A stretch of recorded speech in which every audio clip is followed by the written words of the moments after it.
Hi, I'm Dr. Steindl, and welcome back to Compassion in a T-shirt, where we explore the science and practice of compassion and how it can truly transform lives. Today's episode is a very special one. I want to shine a light on someone whose work has had a profound impact on the field of compassion science and clinical psychology, Associate Professor James Kirby. James is not only a highly respected researcher and practitioner of compassion-focused therapy, or CFT, but also a generous, kind, and passionate advocate for bringing compassion into every facet of mental health care. Dr. Kirby is a long-time friend of this channel and podcast, and I've interviewed him before, not least about his book, Choose Compassion. You'll find the link to that interview in the description below if you want to hear more from the man himself. His recent paper, published in Nature Reviews Psychology, is titled Compassion as a Transdiagnostic Target to Reduce Mental Health Symptoms and Promote Well-Being. And it's, in a word, brilliant. In today's video essay, I'll walk you through the key messages and highlights of the paper, offering reflections along the way. If you're a therapist, researcher, or just somebody interested in mental health and the power of compassion, this episode is for you. Let's dive in. Why compassion matters in mental health. Mental health challenges are part of the shared human condition, and yet stigma, shame, and self-criticism often make things worse. Kirby begins his review by showing that compassion is not just a good idea, it's essential. Drawing on dozens of studies and meta-analyses, he makes the case that compassion is a transdiagnostic factor, relevant across a range of mental health conditions, including depression, anxiety, post-traumatic stress disorder, eating disorders, psychosis, and more. And it's not just about giving compassion to others. Compassion is a two-way street, and often the missing pieces in people's lives are the ability to receive compassion from others and to be self-compassionate.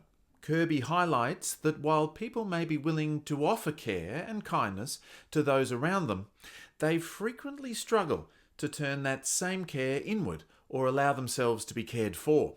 Learning to open up to receiving compassion and cultivating a compassionate inner voice becomes the crucial therapeutic task.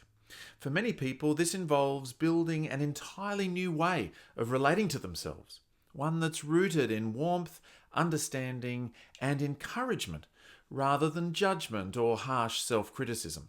This compassionate inner dialogue can soothe the nervous system, shift motivation from avoidance to approach, and foster greater resilience in the face of life's challenges. Through repeated experiences of receiving compassion, whether from others or within therapy, individuals can gradually internalize that voice and begin to relate to themselves in a more supportive, healing way. The key message here? Cultivating compassion across all its flows, to others, from others, and to oneself, is a powerful way to reduce suffering and enhance well-being. Fears of compassion and their impact. This is one of the most striking sections of the paper. Kirby highlights the many fears people can have about compassion. Some people fear giving compassion to others, believing it will leave them open to being taken advantage of. Others fear receiving compassion, worrying that it might make them appear weak or vulnerable. And many fear turning compassion inward, thinking they don't deserve it, or that allowing it will cause them to fall apart emotionally. These deeply held fears, though understandable given past experiences, can become powerful obstacles to healing. These fears are common and deeply human. Often they stem from early life experiences where compassion was absent or unsafe. But they create enormous barriers to healing, and unless they're addressed, they can derail therapy. Compassion-focused therapy, or CFT, is uniquely equipped to deal with these fears. It offers practices that can help people gently, courageously turn towards their suffering and relate to it differently. As Kirby puts it, compassion requires courage and assertiveness because it means facing rather than avoiding distress. Key message? Fears of compassion can block healing, but they're understandable and workable. CFT offers a pathway to gently approach and overcome these fears, enabling people to relate to their suffering with courage and care. Compassion, emotion regulation, and the three systems. Here, Kirby brings in one of the most elegant models in compassion science, the three-circle model of emotion regulation. You may be familiar with it. The threat system is our brain's way of detecting danger and seeking safety.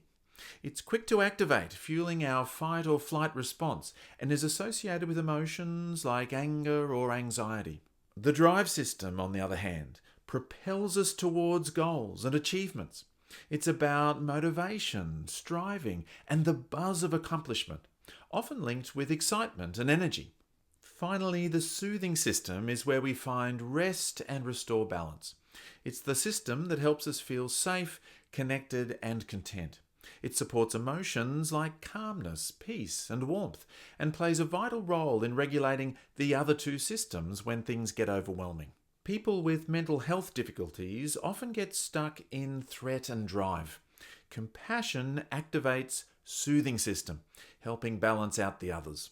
Kirby also brings in social mentality theory, which contrasts competitive motives based on comparison, rank, and resource acquisition with compassionate motives based on care and connection. The research shows that compassionate motivation is protective, whereas competitive motivation, especially when overactivated, is a risk factor for distress. The key message here: compassion helps regulate emotion by activating the body's physiological soothing system. It's not just about what we think, it's about how we feel in our nervous systems. The developmental roots of compassion.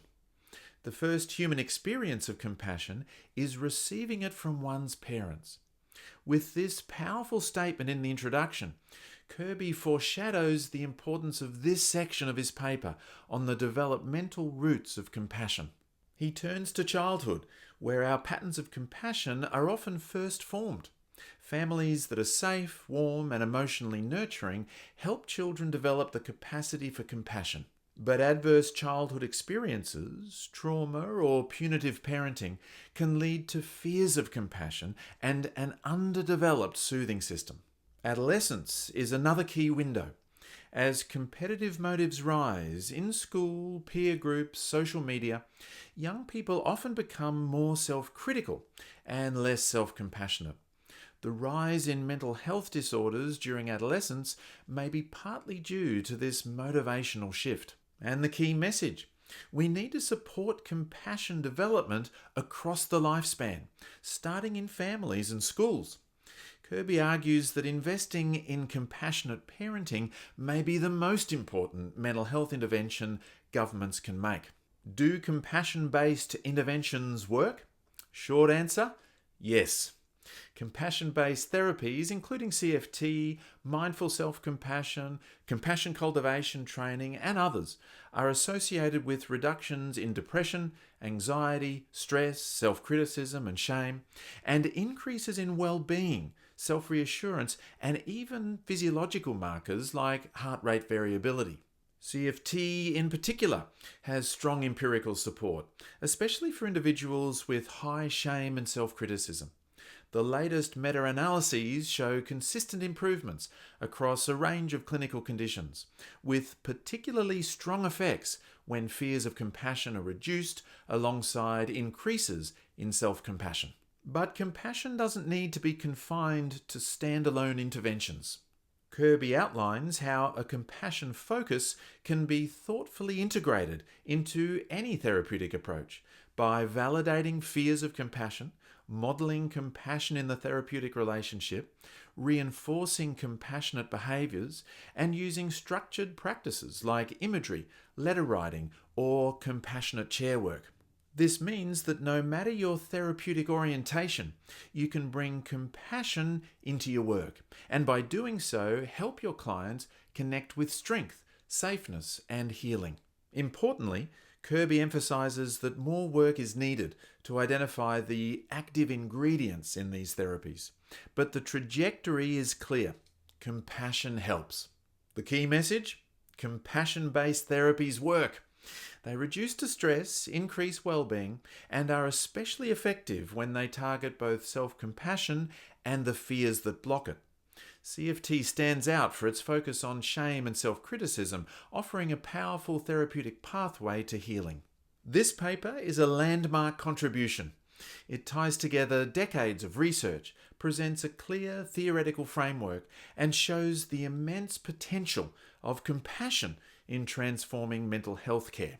So if you're a clinician, consider compassion not just as a value, but a part of your clinical intervention.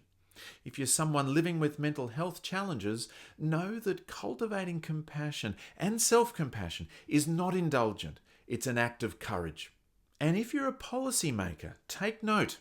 Investing in compassion, especially early on, could change lives at scale. Thank you, Dr. James Kirby, for your enormous contribution to the field and for your unwavering belief in the power of compassion. And thank you for watching. I hope this video essay helped bring some clarity and some inspiration. Please like, share, and subscribe if you found it helpful. Until next time, take good care and remember, compassion is not a weakness. It's the very strength we need to heal. See you soon.